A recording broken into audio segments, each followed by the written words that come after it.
Assalamualaikum dan selamat pagi siswa kelas 5A. Semoga kalian semua selalu diberi kesehatan.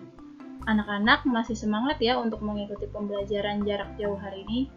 Hari ini kita akan mempelajari tema 5C, subtema 1, bagaimana tubuh mengolah makanan, pembelajaran 3 dan 4. Sebelum memulai pembelajaran hari ini, sebaiknya kita berdoa terlebih dahulu agar ilmu yang kita dapatkan menjadi ilmu yang bermanfaat.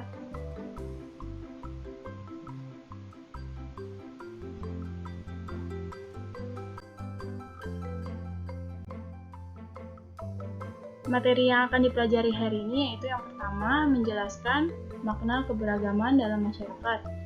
Kedua, menjelaskan pentingnya keberagaman dalam masyarakat. Ketiga, mengidentifikasi makna dalam budaya. Keempat, menjelaskan interaksi sosial di lingkungan sekitar. Kelima, mengidentifikasi interaksi sosial di dataran tinggi. Keenam, menjelaskan unsur-unsur dalam iklan. Dan yang terakhir, mencermati iklan layanan masyarakat.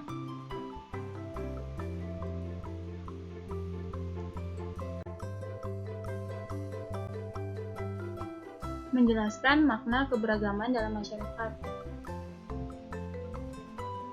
Keberagaman yang dimiliki oleh bangsa Indonesia adalah sebagai berikut. Yang pertama, keberagaman agama. Contohnya, Indonesia mengakui 6 agama, yaitu Islam, Kristen, Katolik, Hindu, Buddha, dan Konghucu.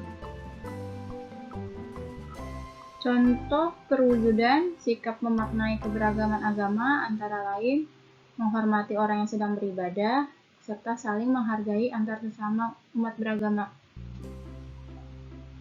Yang kedua, keberagaman ras dan suku bangsa.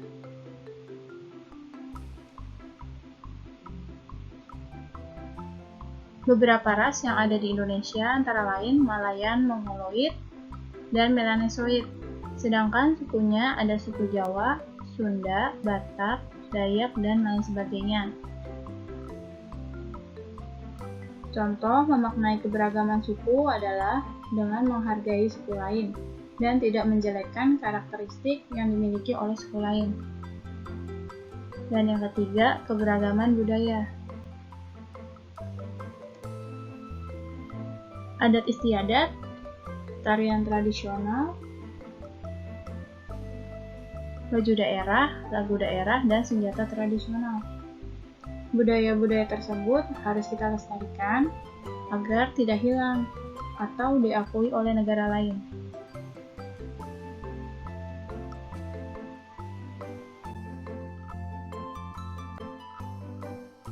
Menjelaskan pentingnya keberagaman dalam masyarakat. Indonesia merupakan negara kepulauan yang terdiri dari ribuan pulau tersebar di seluruh Nusantara. Bentuk negara ini membuat Indonesia menjadi negara yang kaya akan keberagaman. Keberagaman ini semestinya disikapi dengan bijaksana. Perbedaan suku, budaya, serta agama bukanlah penyebab terjadinya perpecahan. Keberagaman tersebut justru menjadi Indonesia menjadi negara yang kaya dan lebih unggul daripada negara lain. Berikut ini contoh sikap memahami pentingnya keberagaman dalam masyarakat, yaitu sebagai berikut. Yang pertama, menghargai orang yang sedang beribadah. Kedua, tidak membeda-bedakan teman. Ketiga, menghargai dan menghormati ciri fisik ras lain. Keempat, menyaksikan pertunjukan budaya daerah lain. Kelima, melestarikan budaya Indonesia. Keenam, mengenalkan budaya bangsa kepada warga asing. Dan yang ketujuh, mempelajari budaya daerah lain.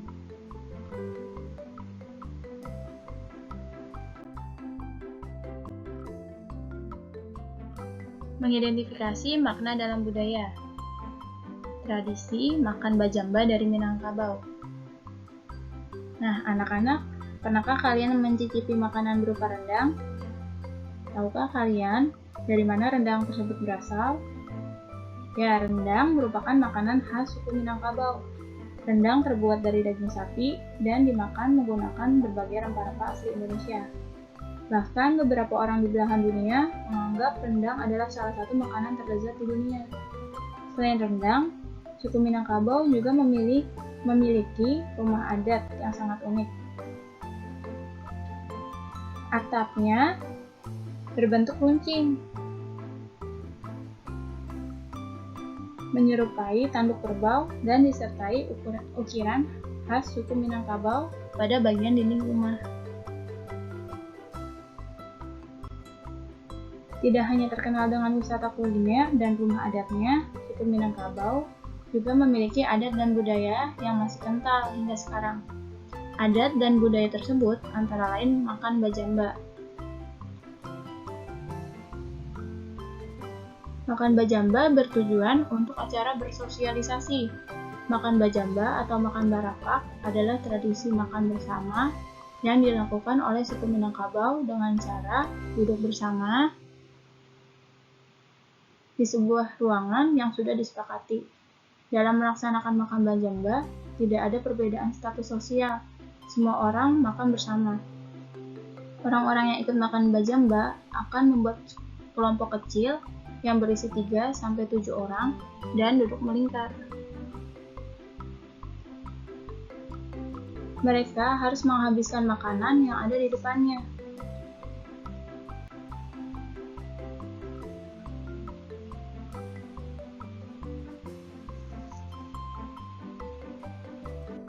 Anak-anak, budaya seperti ini yang masih harus kalian lestarikan.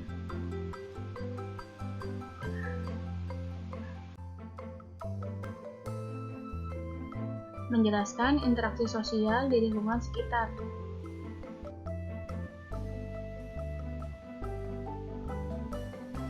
Anak-anak, apakah kalian pernah memakan ikan goreng atau ikan bakar? Ikan merupakan salah satu jenis makanan yang kaya akan protein. Protein merupakan salah satu zat yang penting bagi tubuh. Apakah kamu mengetahui dari mana ikan tersebut berasal? Ikan-ikan tersebut berasal dari laut atau sungai yang ditangkap oleh nelayan.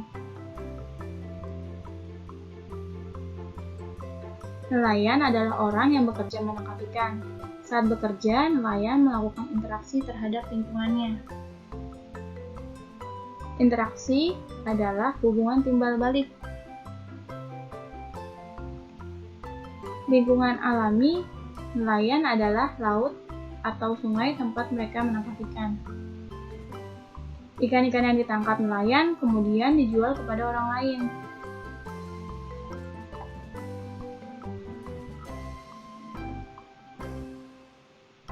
Kegiatan tersebut dilakukan untuk memenuhi kebutuhan hidupnya. Dalam memenuhi kebutuhan hidupnya, nelayan tidak dapat bekerja sendirian. Nelayan memerlukan bantuan orang lain, seperti bekerja sama dengan orang lain, menyewa perahu untuk berlayar, dan menjual hasil tangkapannya di koperasi atau pasar ikan di sekitar tempat tinggalnya.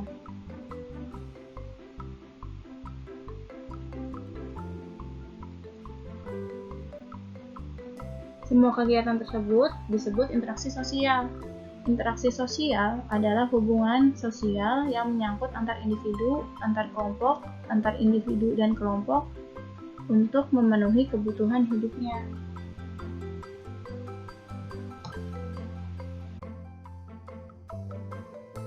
Mengidentifikasi interaksi sosial di dataran tinggi. Di sini contohnya perkebunan teh. Kegiatan perkembangbiakan tanaman teh dilakukan mulai dari masa tanam hingga masa petik. Pada masa tanam, petani melakukan pembibitan dan pemupukan secara rutin.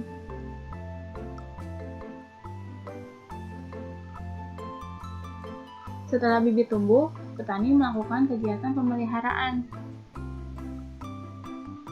Kegiatan-kegiatan yang dilakukan antara lain pemangkasan pada tanaman teh dan menjaga agar tanaman tersebut tidak terserang hama.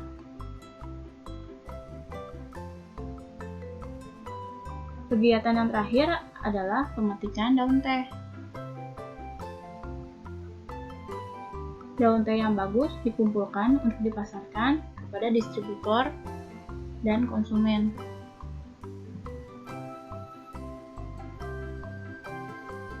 Dalam proses tersebut, terjadi interaksi sosial.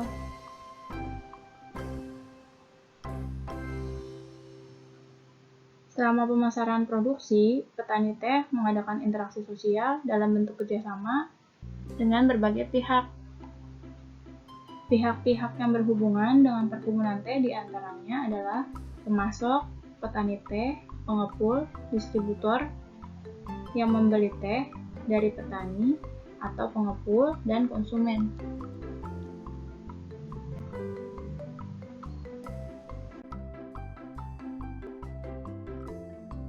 Menjelaskan unsur-unsur dalam iklan. Berikut ini contoh iklan yang dapat kalian amati. Unsur-unsur iklan, yang pertama, kalimat harus menarik dan jelas. Jadi kalimatnya harus jelas dan menarik. Yang kedua, jenis tulisan harus mudah dibaca. Dan yang ketiga, warna gambar dan tulisan kontras. Yang keempat, gambar mewakili iklan. Dan yang kelima, informasi harus jelas.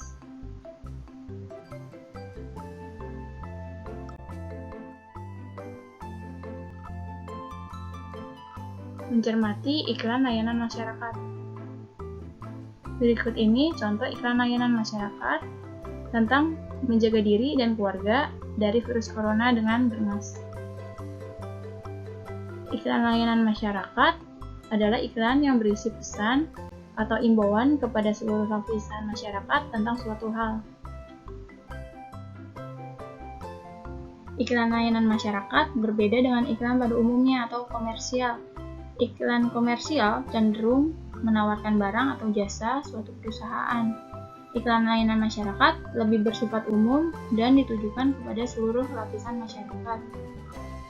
Iklan layanan masyarakat dapat berupa ajakan untuk hidup sehat, menjaga kebersihan, hemat energi, atau pelopor keselamatan. Selanjutnya, kriteria iklan layanan masyarakat. Yang pertama, tidak komersil. Kedua, tidak mengandung sara.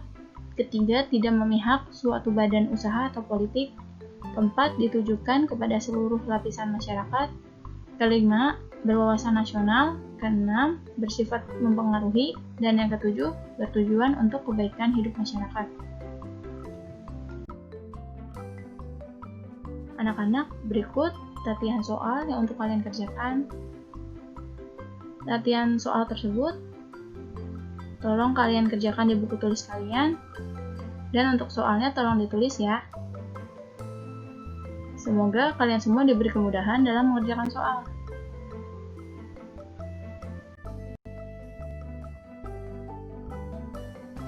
Selamat mengerjakan. Sekian pembelajaran tematik kita hari ini. Salam sehat dan tetap semangat. Kurang ibu mohon maaf. Wassalamualaikum warahmatullahi wabarakatuh.